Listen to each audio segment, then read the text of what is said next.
জীৱিত জুবিনতকৈ মৃত জুবিন বেছি শক্তিশালী। কবি নীলিম কুমাৰ।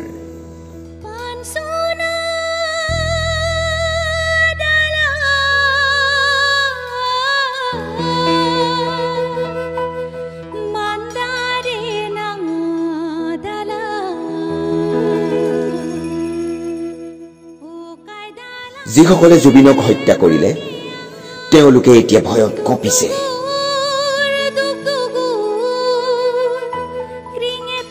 কিয়নো জীৱিত জুবিনতকৈ মৃত জুবিন বেছি শক্তিশালী। তেওঁলোকে দেখিছে মৃত জুবিন অন্যায়ৰ বিৰুদ্ধে কিমান ভয়ংকৰ।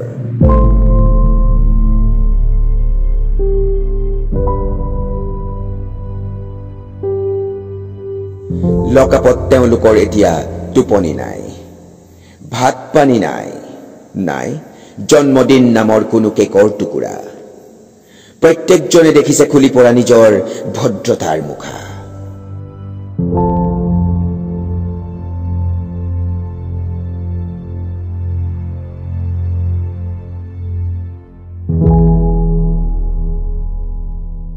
জীৱিত জুবিনতকৈ মৃত জুবিন বেছি শক্তিশালী।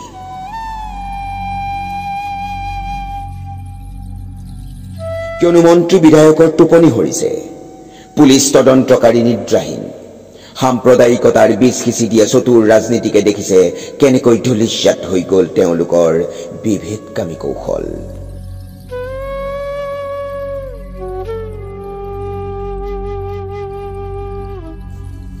যিসকলে জুবিনক হত্যা কৰিছে তেওঁলোকে ভয়ত কঁপিছে, কিয়নো মৃত জুবিন বেছি ভয়ংকৰ।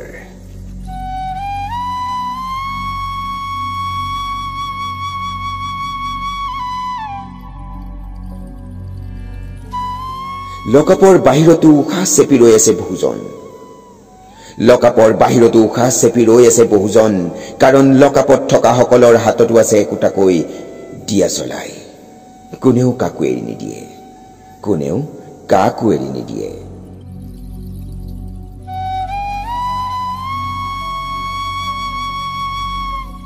জুবিনে আমাক বুজাই থৈ গল সংগীত মানুহৰ কিমান শক্তিশালী ভাষা।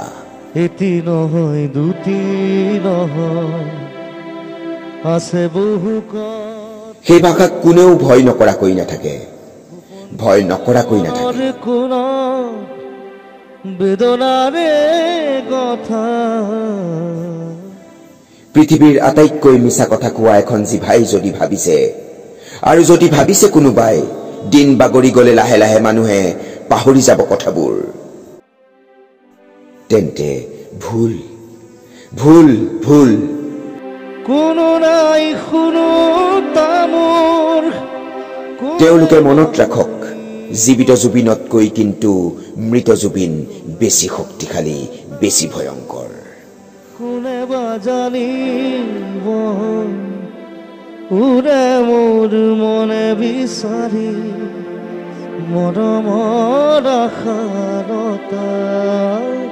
উৰে মোৰ মনে বিচাৰি মৰমৰ আশাৰতা। আছে বহু কথা এটি নহয় দুটি।